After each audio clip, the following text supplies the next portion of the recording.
I beg to move the motion standing in my name under the Fixed Term Parliament Act. Last Wednesday, the Right Honourable Member for Islington North became the first leader of the opposition in the history of our country to show his confidence in Her Majesty's government.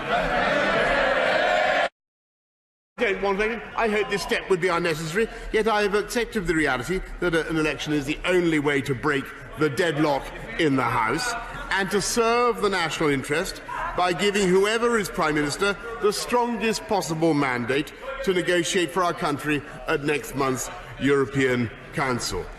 Labour, too, have accepted this reality. In their own leaflets this weekend, they say, we need a general election now. We need a general election now. That's what it says.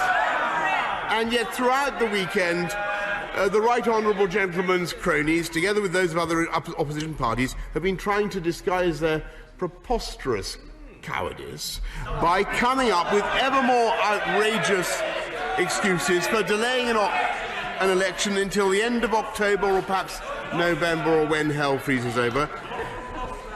In the dither, delay and procrastination that has become the hallmark of the opposition. So every time the Liberal Democrats lose a referendum, they just call for a new one over and over again. And I must say, it turns out that the Honourable Member for Dunbartonshire East is the, as it were, the new leader of the referendum party, the Jimmy Goldsmith of our times. But they are models of coherence by comparison, Mr. Speaker, with the leader of the opposition.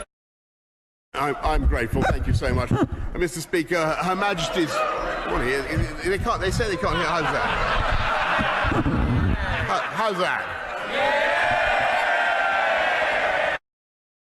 That is an example of what I call the norm. Superficially a point of order, but entirely bogus. Though the Honourable Lady's made her own point in her own way with suitable alacrity, and it's on the record. The Prime Minister. Mr. Speaker, may I thank you on your characteristically impartial judgments. The leader. No, I'm not giving way. Thirdly, if, as he claims, he is making progress.